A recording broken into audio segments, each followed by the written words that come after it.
నమస్కారం దూరదర్శన్ వార్తలకు స్వాగతం నేను వినతి ముందుగా ముఖ్యాంశాలు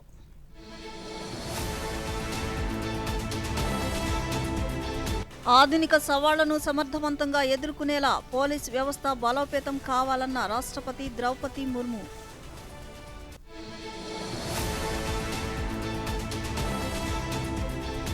స్వచ్ఛ భారత్ మిషన్ 2.0 అమలును వేగవంతం చేయాలని ప్రగతి సమావేశంలో ప్రధాని మోదీ పిలుపు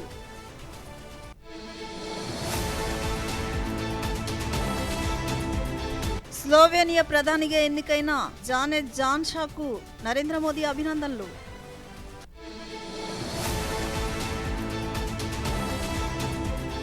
మహిళల భద్రతకు అధిక ప్రాధాన్యతనిస్తున్నామన్న ముఖ్యమంత్రి నారా చంద్రబాబు నాయుడు.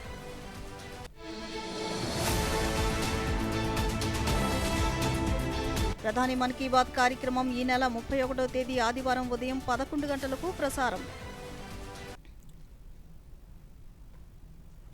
ఆధునిక సవాళ్లను సమర్థవంతంగా ఎదుర్కోవాలంటే పోలీసు వ్యవస్థ బలోపేతం కావాలని రాష్ట్రపతి ద్రౌపది ముర్ము అన్నారు. సిక్కిం పర్యటనలో భాగంగా గ్యాంగ్టక్లోని పాల్జోర్ స్టేడియంలో ఈరోజు సిక్కిం పోలీసులకు ప్రతిష్టాత్మకమైన ప్రెసిడెంట్స్ పోలీస్ కలర్ను రాష్ట్రపతి ప్రదానం చేశారు. ఈ పుష్కరాన్ని ఈశాన్య రాష్ట్రాల నుంచి అందుకున్న 3వ రాష్ట్రంగా సిక్కిం నిలిచింది. ఈ సందర్భంగా రాష్ట్రపతి మాట్లాడుతూ సైబర్ నేరాలు, ఆన్లైన్ మోసాలు, డీప్ ఫేక్ వంటి వాటిని ఎదుర్కోవడానికి పోలీసులు సిద్ధంగా ఉండాలన్నారు. देवियों और सजोर, भारत की पुलिस व्यवस्था में लंबे समय तक चले औपनिवेशिक शासन का प्रभाव रहा है. गुलामी के दौर में पुलिस का मुख्य उद्देश्य जनता की सेवा नहीं बल्कि उनको नियंत्रित करना और शासन के आदर्शों को कठोरता से लागू करवाना था. इसी कारण पुलिस व्यवस्था में गुलामी की मानसिकता विकसित हो गई थी. इस मानसिकता को के अनुसार पुलिस में जनता का सहयोग करने की सोच के बदले उन पर शासन करने की सोच होती थी. अब उस सोच में बदलाव आ रहा है. देशवासियों को सशक्त बनाने के लिए इस सोच से पूरी तरह से मुक्ति अत्यंत आवश्यक है. तभी देशवासी विकसित भारत के निर्माण में बढ़ चढ़कर योगदान. ఉపరాష్ట్రపతి సిపి రాధాకృష్ణన్ రేపటి నుంచి మే 31వ తేదీ వరకు కర్ణాటక, గోవా, కేరళలో 3 రోజుల పాటు పర్యటించనున్నారు. రేపు కర్ణాటకలోని బెంగళూరులో ఆర్ట్ ఆఫ్ లివింగ్ ఫౌండేషన్ 45 ఉత్సవాల సందర్భంగా జరిగే ప్రపంచ స్థాయి వేడుకలకు హాజరవుతారు. అలాగే దావణగిరిలో university BDT college of engineering platinum jubilee వేడుకల్లో పాల్గొంటారు. 30వ తేదీన పనాజీలో గోవా రాష్ట్ర అవతరణ దినోత్సవ వేడుకల్లో పాల్గొంటారు. అనంతరం గోవాలోని సిఎస్ఐఆర్ నేషనల్ ఇన్స్టిట్యూట్ ఆఫ్ ఓషనోగ్రఫీని సందర్శిస్తారు. మే 31న బల్తంగడిలోని సిరి ఇండస్ట్రియల్ పార్క్ను ప్రారంభిస్తారు. అలాగే కర్ణాటకలోని శ్రీక్షేత్ర ధర్మస్థల మంజునాథ స్వామి ఆలయాన్ని దర్శించనున్నారు.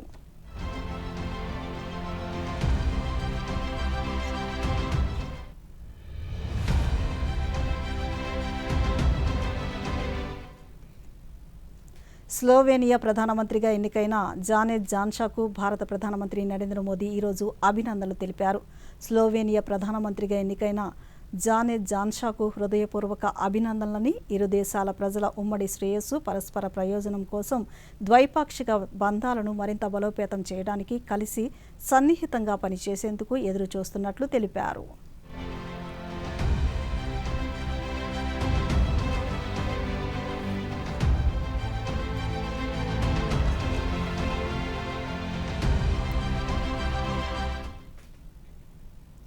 స్వచ్ఛ భారత్ మిషన్ 2.0 అమలును వేగవంతం చేయాలని ప్రధానమంత్రి నరేంద్ర మోదీ పిలుపునిచ్చారు. న్యూఢిల్లీలో జరిగిన 51వ ప్రగతి సమావేశంలో ప్రధాని 9 రాష్ట్రాలకు చెందిన 30,000 కోట్ల రూపాయల విలువైన 7 కీలక మౌలిక సదుపాయాల ప్రాజెక్టులను సమీక్షించారు.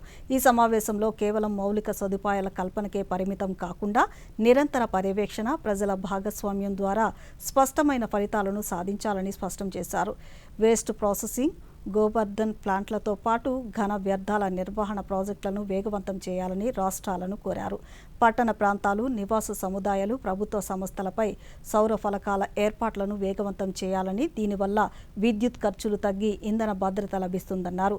అలాగే కాలువలపై సోలార్ ప్యానెళ్లు ఏర్పాటు చేయడం ద్వారా నీరు ఆవిరి కాకుండా నిరోధించవచ్చునని సూచించారు. అంతర్రాష్ట్ర జల వివాదాలను సహకార ధోరణితో పరిష్కరించుకోవాలని సూచించారు.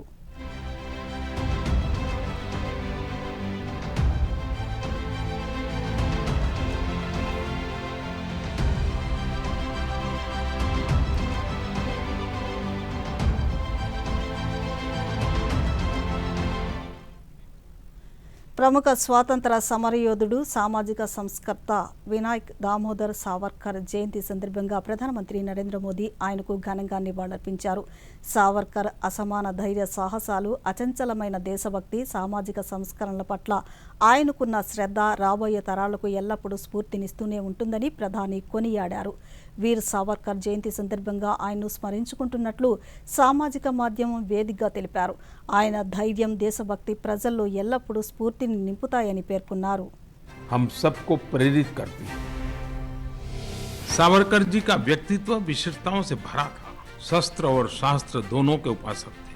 आमतौर पर वीर सावरकर को उनकी बहादुरी और ब्रिटिश राज के खिलाफ उनके संघर्ष के लिए जानते हैं, लेकिन इन सब के अलावा वे एक ओजस्वी कवि और समाज सुधारक भी थे, जिन्होंने हमेशा सद्भावना और एकता पर बल दिया। मैं वो दिन भूल नहीं सकता जब मैं अंडमान में उस कोठरी में गया था जहाँ वीर सावरकर ने काला पानी की सजा काटी थी।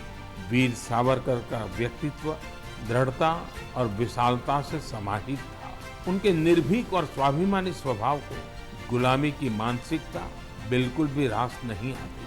स्वतंत्रता आंदोलन ही नहीं, सामाजिक समानता और सामाजिक न्याय के लिए भी वीर सावरकर ने जितना कुछ किया उसे రాష్ట్రానికి సరైన సమయంలో కేంద్రం సహకరించిందని ముఖ్యమంత్రి నారా చంద్రబాబు నాయుడు పేర్కొన్నారు. గుంటూరు జిల్లా మంగళగిరిలోని పార్టీ కేంద్ర కార్యాలయంలో రెండో రోజు మహానాడు కార్యక్రమంలో ముఖ్యమంత్రి మాట్లాడుతూ 23 నెలల్లోనే ఇచ్చిన మాట ప్రకారం 20 లక్షల ఉద్యోగాల సాధనలో ముందున్నామని వివరించారు. ఆర్థిక అసమానతలు తగ్గించడానికి P4 తీసుకువచ్చామన్నారు. అలాగే పెట్టుబడిదారుల్లో కూడా నమ్మకాన్ని తీసుకువచ్చామని పేర్కొన్నారు. మహిళల భద్రతకు అధిక ప్రాధాన్యతనిస్తున్నామని అన్నారు.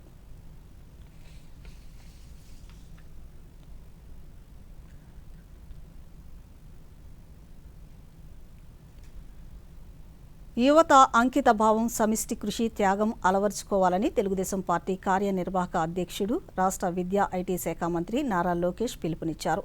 మంగళగిరిలో పార్టీ కేంద్ర కార్యాలయంలో మహానాడు సందర్భంగా జెన్జీతో మంత్రి ప్రత్యేకంగా సమావేశమయ్యారు. యువత అభిప్రాయాలు తెలుసుకున్నారు. జెన్జీ ప్రశ్నలకు సమాధానం చెప్పారు.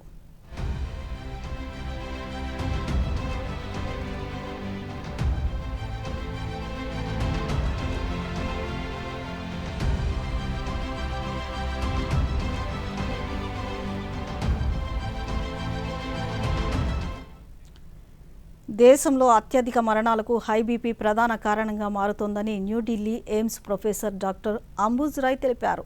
దేశవ్యాప్తంగా దాదాపు 30 కోట్ల మంది హై బీపీతో బాధపడుతున్నట్లు తెలిపారు. గ్రామీణ ప్రాంతాల్లో 25%, పట్టణ ప్రాంతాల్లో 33% మేర రక్తపోటు సమస్య విస్తరిస్తోందన్నారు. బీపీ కారణంగా ఏటా 16 లక్షల మంది మృతి చెందుతున్నట్లు వెల్లడించారు. Hypertension is the single most common and most frequent cause of deaths in India. Almost 1.6 million or 16 lakh people lose life to hypertension every year, which is 5 times more than what is to tuberculosis and more than all the combined communicable diseases, whether it be TB, malaria, dengue, HIV. So it is clearly a very important and burden, but unfortunately it doesn't make that much noise as diseases, other diseases make.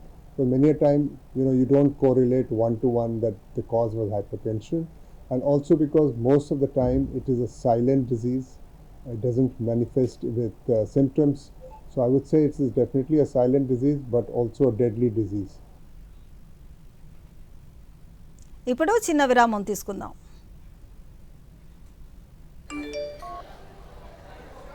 Video like కొడితే డబ్బులు వస్తాయా? ఇంత తెలియకనా? చిక్కుకున్నాడు. తెలియని links ని click చేయకండి. RBI అంటోంది తెలివిగా ఆలోచించండి, అప్రమత్తంగా ఉండండి.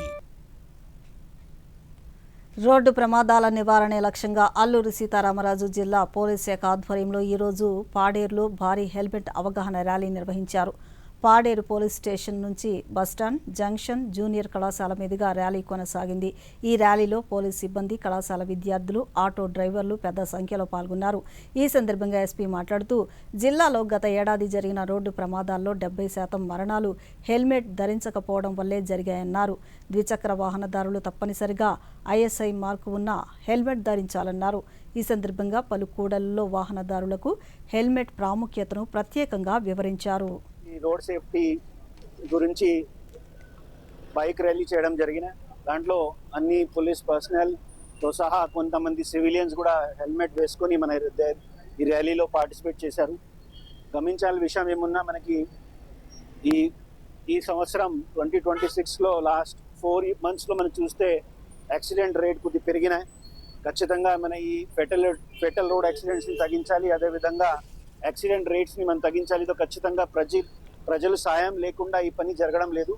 సో ఈ మెసేజ్ని పబ్లిక్ని ఇవ్వడానికి కోసం, అదేవిధంగా పబ్లిక్ని హెల్మెట్స్కి ఉపయోగం పెట్టి మన ఈ ప్రాంతంలో ఇక్కడే ఈ క్రిటికల్ కేర్ సంబంధించి ఆల్రెడీ హాస్పిటల్స్లో సమస్య ఉన్నాయి. ఖచ్చితంగా దీన్ని వాళ్ళు గుర్తించాలి. ఎప్పుడైనా ఇంటి నుండి బయట బైక్లో వెళ్ళాల్సిన సమయంలో హెల్మెట్స్ ఖచ్చితంగా. బొగ్గు రంగంలో విప్లవాత్మక మార్పులు తీసుకురావడమే కేంద్ర ప్రభుత్వ ప్రధాన లక్ష్యమని కేంద్ర బొగ్గు గనుల శాఖ మంత్రి జి కిషన్ రెడ్డి పేర్కొన్నారు.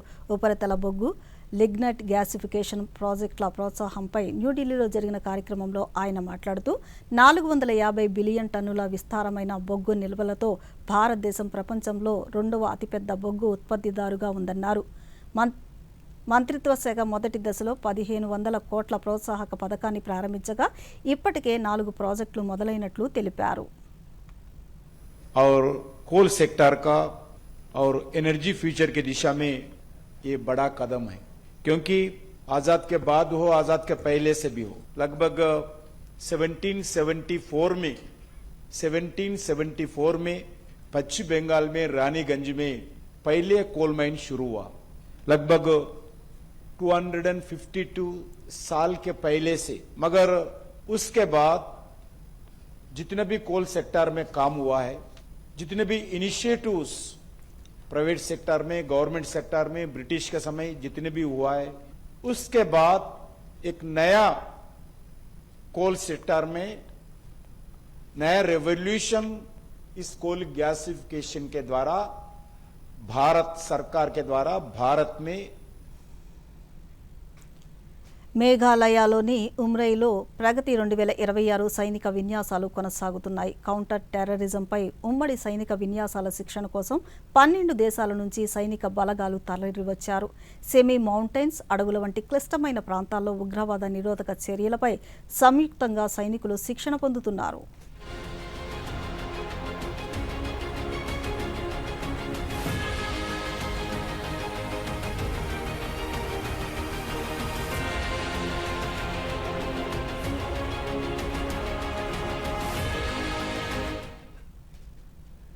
దేశ ఆహార భద్రత, రైతుల జీవనోపాధిని మెరుగుపరచడంతో పాటు ప్రజలకు పౌష్టికాహారాన్ని అందుబాటులోకి తీసుకురావడం ప్రభుత్వ ప్రధాన లక్ష్యమని కేంద్ర వ్యవసాయ, రైతు సంక్షేమ శాఖ మంత్రి శివరాజ్ సింగ్ చౌహాన్ అన్నారు.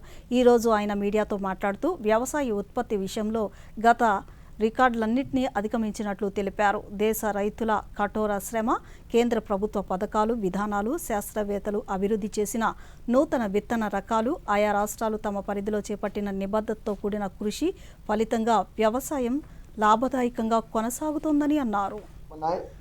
और पोषण युक्त आहार भारत की जनता को उपलब्ध हो, उसके लिए खरीफ की फसल की और रबी की फसल की व्यापक तैयारी, बोने के लिए उपयुक्त बीज की, अलग अलग जो हमारे मिशन हैं उनको ठीक से नीचे ले जाने की, इसमें व्यापक पैमाने पर चर्चा होती है.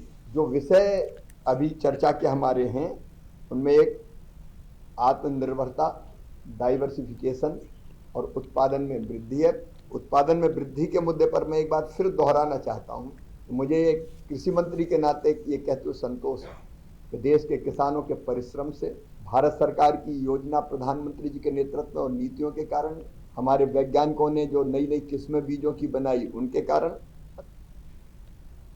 సిబిఎస్ఈ 12వ తరగతిలో ఈ ఏడాది కొత్తగా ప్రవేశపెట్టిన ఆన్ స్క్రీన్ మార్కింగ్ విధానంపై కేంద్ర విద్యాశాఖ మంత్రి ధర్మేంద్ర ప్రధాన్ స్పందించారు. మూల్యాంకన ప్రక్రియలో అవకతవకలు జరిగినట్లు తేలితే బాధ్యులను వదిలిపెట్టబోమని విద్యార్థులు తల్లిదండ్రులకు హామీ ఇచ్చారు. అలాగే ఈ వైఫల్యాలకు తాను బాధ్యత తీసుకుంటున్నట్లు వెల్లడించారు. వాటిని సరిచేస్తామని, పరిష్కారాలను కనుగొంటామని తెలిపారు.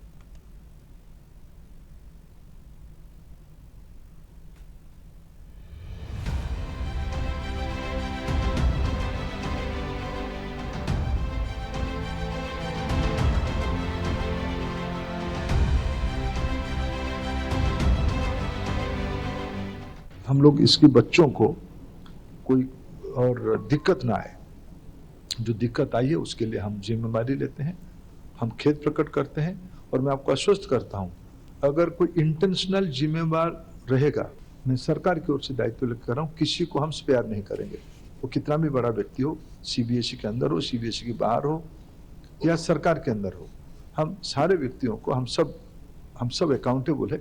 डेमोक्रेसी में हम कुछ ही चीज़ों से हम भाग नहीं रहे, लेकिन हमें अपने बच्चों को, जो 17 लाख बच्चे परीक्षा दिए हैं, उनकी हितों की हमारी सर्वोपरि है। 17 लाख विद्यार्थी परीक्षा दिए थे, उनमें से हर एक की जो कॉपी उन्होंने आंसर किया है, इससे 98 लाख कॉपी पे उनकी उत्तर सुरक्षित है। 98 लाख कॉपी यानी एक एक कॉपी।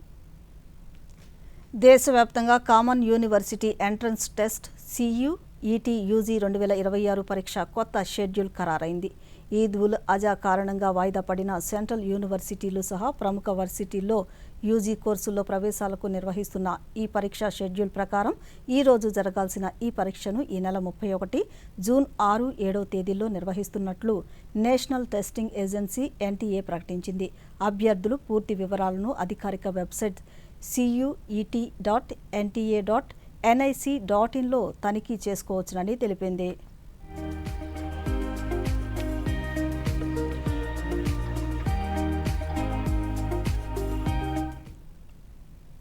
దేశంలోని ప్రతి అక్రమ వలసదారుని గుర్తించి బహిష్కరించడానికి ప్రభుత్వం కట్టుబడి ఉందని కేంద్ర హోం సహకార శాఖ మంత్రి అమిత్ షా అన్నారు. ఈరోజు గుజరాత్లోని గాంధీనగర్ లోక్సభ నియోజకవర్గంలో 340 కోట్ల విలువైన వివిధ అభివృద్ధి ప్రాజెక్టులను ఆయన ప్రారంభించి శంకుస్థాపనలు చేశారు. అనంతరం జరిగిన బహిరంగ సభలో మంత్రి మాట్లాడుతూ సరిహద్దులను పటిష్టం చేయడానికి, దేశంలో అక్రమ వలసలను నిర్మూలించడానికి ప్రభుత్వం కట్టుబడి ఉందన్నారు. వారం రోజుల్లోనే సరిహద్దు భద్రతా దళానికి 600 హెక్టార్ల భూమిని వేగంగా కేటాయించినందుకు పశ్చిమ బెంగాల్ ప్రభుత్వాన్ని హోంమంత్రి అభినందించారు.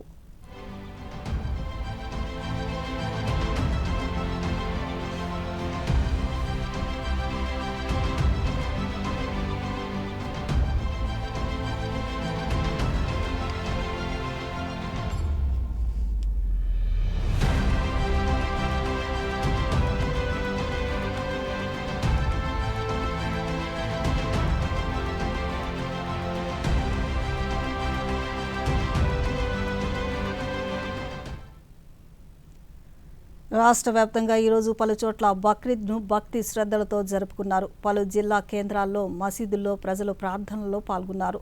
ప్రపంచవ్యాప్తంగా శాంతి, సామరస్యాలు ఉండాలని అల్లాను ప్రార్థించారు. ఆ విశేషాలను ఇప్పుడు చూద్దాం.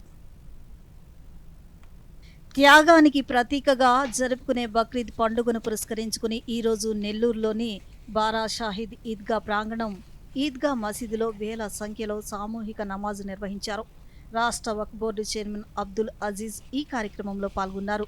ఈ సందర్భంగా ఆయన మాట్లాడుతూ త్యాగానికి ప్రతీకగా భావించే బక్రీద్కు పరిపూర్ణ అర్థం నెరవేరేలా క్రోధాన్ని, కోపాన్ని, కలుషిత భావాలను, చెడును విడనాడాలని పిలుపునిచ్చారు. పశ్చిమ గోదావరి జిల్లా అంతటా ముస్లింలు బక్రీద్ వేడుకలు భక్తి శ్రద్ధలతో నిర్వహించారు. తాడేపల్లిగూడెంలోని పెద్ద మసీదులో బక్రీద్ ప్రార్థనలు నిర్వహించారు. ఈ సందర్భంగా ఇమాం సాబ్ మహమ్మద్ అన్వర్ కసిమి బక్రీద్ విశిష్టతను వివరించారు. మతాలకు అతీతంగా మానవులందరినీ ప్రేమించాలని, శాంతి సామరస్యాలను కాపాడాలని తమ దువా ప్రార్థనలో పేర్కొన్నారు. త్యాగానికి ప్రతిరూపమైన బక్రీద్ పండుగను అనంతపురం జిల్లాలో ముస్లింలు ఘనంగా జరుపుకున్నారు. జిల్లాలోని ఈద్గాలలో జరిగిన ప్రత్యేక ప్రార్థనల్లో పరస్పరం శుభాకాంక్షలు తెలుపుకున్నారు. అనంతపురంలోని హౌసింగ్ బోర్డు కాలనీలో ఉన్న ఈద్గాలో బక్రీద్ సందర్భంగా రక్తదాన శిబిరాన్ని ఏర్పాటు చేశారు. ఇప్పుడు చిన్న విరామం తీసుకుందాం. అక్క జాబ్ దొరికింది. అరే వా, కంగ్రాచులేషన్స్. అయితే ఇప్పుడిక బోలెడంత షాపింగ్. అవును, కొత్త మొబైల్, జీన్స్, జాకెట్. ఆగు రాకుమారా, సాలరీ కంటే ముందే ఖర్చులా? ఇన్స్టెంట్ లోన్ కూడా దొరుకుతుంది. ముందుగా బడ్జెట్ జమ చేయు, ఆ తర్వాతే ఖర్చులు. కానీ అక్క చూడు, సంపాదనలో ఒక వంతు ఎప్పుడూ పొదుపు చేసుకో, కానీ పార్టీ ఇవ్వకుండా తప్పించుకోలేవు నువ్వు. అక్క పార్టీ నాది, బడ్జెట్ నీది. నిన్ను ఆర్బీఐ చెబుతుంది, సరైన ఆర్థిక వ్యవహారమే మిమ్మల్ని కాపాడుతుంది. భారత్ పెట్టుబడులకు అనుకూలమైన వాతావరణాన్ని కల్పిస్తోందని కేంద్ర వాణిజ్య పరిశ్రమల శాఖ మంత్రి పీయూష్ గోయల్ అన్నారు. కెనడా పర్యటనలో భాగంగా టొరంటో విశ్వవిద్యాలయంలోని Munk school of global affairs and public policy వేదికగా ఆయన ప్రసంగించారు. ఈ సందర్భంగా కేంద్ర మంత్రి మాట్లాడుతూ కెనడా, భారతదేశాలు ద్వంద్వ డిగ్రీ కార్యక్రమాలను అభివృద్ధి చేయాలని ప్రతిపాదించారు. Artificially intelligence, quantum computing, clean tech, agritech వంటి రంగాల్లో భారతదేశపు స్టార్టప్ ఎకోసిస్టంతో భాగస్వాములు కావాల్సిందిగా కెనడియన్ సంస్థలు, టెక్ కంపెనీలను ఆహ్వానించారు. Relations between nations today, it's truly a very appropriate time to do a political reset in the Canada-India relations, and I'm indeed delighted to see that both Canada and India at the leadership level, the businesses and the people of both nations are well on track to working together, to looking at a bright future in this partnership, and I do hope that this visit and the discussion. America ప్రతినిధి బృందం వాణిజ్య చర్చల కోసం June 1 నుంచి 4వ తేదీ వరకు భారత్లో పర్యటించనుంది. ప్రతిపాదిత మధ్యంతర ఒప్పందంతో పాటు విస్తృత ద్వైపాక్షిక వాణిజ్య ఒప్పందంపై ఇరు దేశాలు చర్చలను కొనసాగిస్తాయని కేంద్ర వాణిజ్య మంత్రిత్వ శాఖ ఒక ప్రకటనలో తెలిపింది. మధ్యంతర ఒప్పందం వివరాలను ఖరారు చేయడంతో పాటు మార్కెట్ ప్రవేశం, సుంకేతర చర్యలు, కస్టమ్స్, వాణిజ్య సౌలభ్యం, పెట్టుబడుల ప్రోత్సాహం, ఆర్థిక భద్రతా సమన్వయం వంటి పలు అంశాలపై విస్తృత చర్చలు జరపనున్నారు.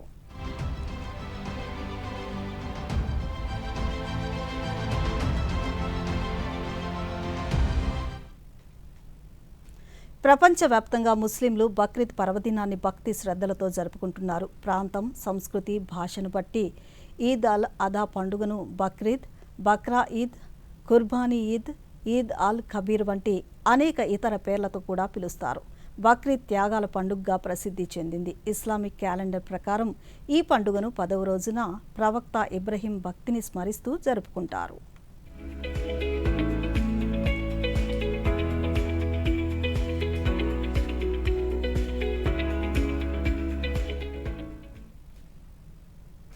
అణు విద్యుత్ కేంద్రం ఏర్పాటుకు రష్యా, కజకిస్తాన్ దేశాల మధ్య ఒప్పందం కుదిరింది. ఈ మేరకు సుమారు $16.5 బిలియన్ వ్యయంతో కజకిస్తాన్లో తొలి అణు విద్యుత్ కేంద్రాన్ని నిర్మించేందుకు రష్యా ఒప్పందంపై సంతకం చేసింది. ఈ నిర్మాణ వ్యయంతో కొంత భాగాన్ని ఎగుమతి రుణం ద్వారా అందించనుంది. బాల్ఖాష్ సదస్సు సమీపంలో అణు విద్యుత్ కేంద్రం ఏర్పాటుకు ప్రణాళిక సిద్ధం చేస్తున్నారు.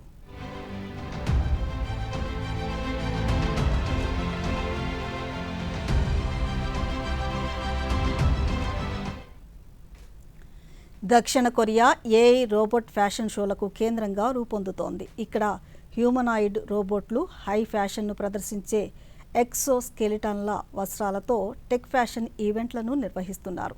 ఈ అద్భుతమైన ప్రదర్శనలు హాట్ కౌచర్లను అత్యాధునిక భౌతిక కృత్రిమ మేధస్సుతో మేళవిస్తాయి.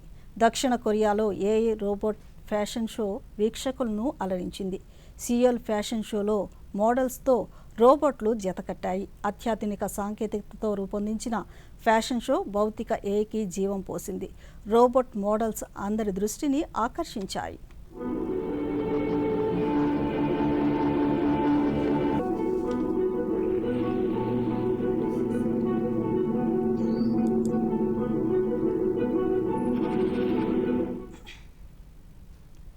పశ్చిమ దేశాల్లో ఉష్ణోగ్రతలు పెరుగుతున్నాయి. అనేక యూరప్ దేశాల్లో వడగాల్పులతో పాటు అధిక ఉష్ణోగ్రతలు నమోదవుతున్నాయి. బ్రిటన్, ఫ్రాన్సు దేశాల్లో గతంలో ఎన్నడూ లేనంతగా మే నెలలో ఉష్ణోగ్రతలు పెరిగాయి. పోర్చుగల్లో కూడా అధిక ఉష్ణోగ్రతల పరిస్థితి నెలకొంది. ఐర్లాండ్లో 30 డిగ్రీల సెల్సియస్ ఉష్ణోగ్రత నమోదైంది.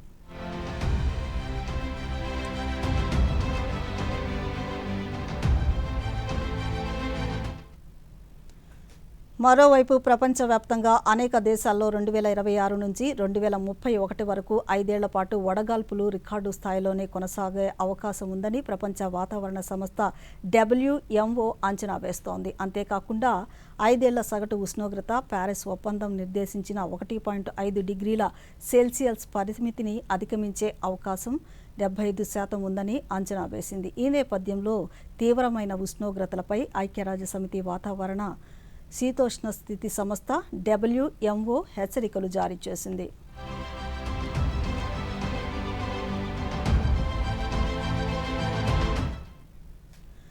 ఆఫ్రికా దేశాలలో ఎబోలా వ్యాప్తి కొనసాగుతుంది. మధ్య ఆఫ్రికా తీవ్రమవుతున్న ఎబోలా సంక్షోభాన్ని ఎదుర్కొంటోంది. బండి బుక్యో వైరస్ కారణంగా సంభవించే ఎబోలా వ్యాధి వ్యాప్తి democratic republic of the Congo, Uganda దేశాలను ఇప్పటికే ప్రభావితం చేస్తూనే ఉంది. ఈ క్రమంలో నిర్ధారిత, అనుమానిత కేసులు అలాగే మరణాల సంఖ్య పెరుగుతోంది. ఎబోలా వ్యాప్తిని అరికట్టడానికి ఉగాండా DR కాంగోతో సరిహద్దులను మూసివేసింది.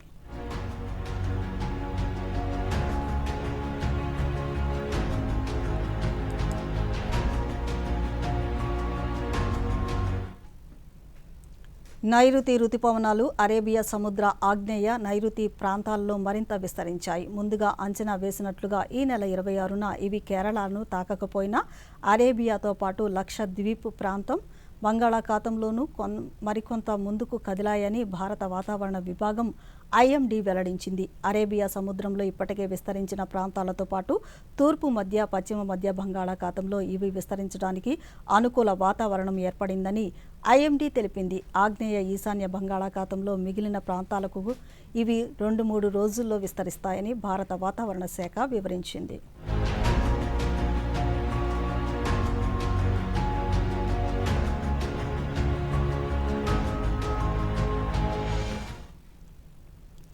రాష్ట్రంలో ఎండల తీవ్రతతో పాటు కొన్ని ప్రాంతాల్లో పిడుగులతో కూడిన వర్షాలు కురిసే విభిన్న వాతావరణ పరిస్థితులు నెలకొన్నాయని రాష్ట్ర విపత్తుల నిర్వహణ సంస్థ మేనేజింగ్ డైరెక్టర్ ప్రఖర్ జైన్ తెలిపారు.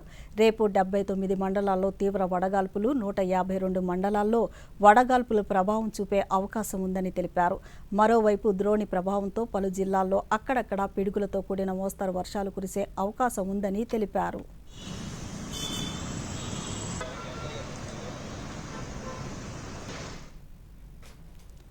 ప్రధానమంత్రి నరేంద్ర మోదీ తన మనసులోని భావాలను దేశ ప్రజలతో పంచుకునే మన్ కీ బాత్ కార్యక్రమం 134వ సంచిక ఈ నెల 31వ తేదీ ఆదివారం ఉదయం 11 గంటలకు ప్రసారమవుతుంది. ప్రజలు తమ అభిప్రాయాలను నమో యాప్ ద్వారా గానీ, స్వర సందేశాలైతే 1800117800 నెంబర్కు ఈ నెల 29వ తేదీలోగా పంపించవచ్చు.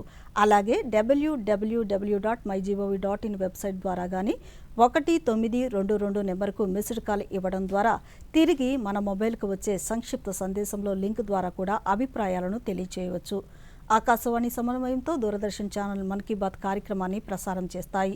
ఈ కార్యక్రమం తెలుగు అనువాదం వెనువెంటనే దూరదర్శన్ సప్తగిరిలో ప్రసారమవుతుంది. सीधा जुड़ाव साथ आते हैं करोड़ों दिल और होती है देश के छोटे कस्बों गांव में उभरते. వార్తలు ముగించే ముందు ముఖ్యాంశాలు మరొకసారి.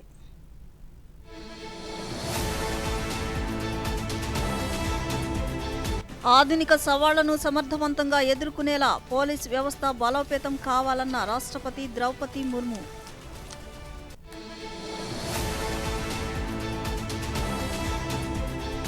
స్వచ్ఛ భారత్ మిషన్ 2.0 అమలును వేగవంతం చేయాలని ప్రగతి సమావేశంలో ప్రధాని మోదీ పిలుపు.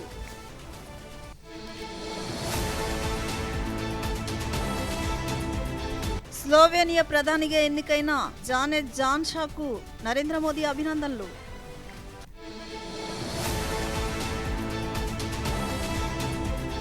మహిళల భద్రతకు అధిక ప్రాధాన్యతనిస్తున్నామన్న ముఖ్యమంత్రి నారా చంద్రబాబు నాయుడు.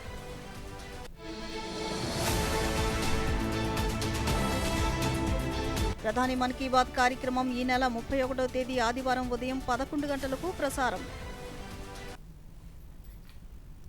ఈ వార్తలు ఇంతటితో సమాప్తం. నమస్కారం.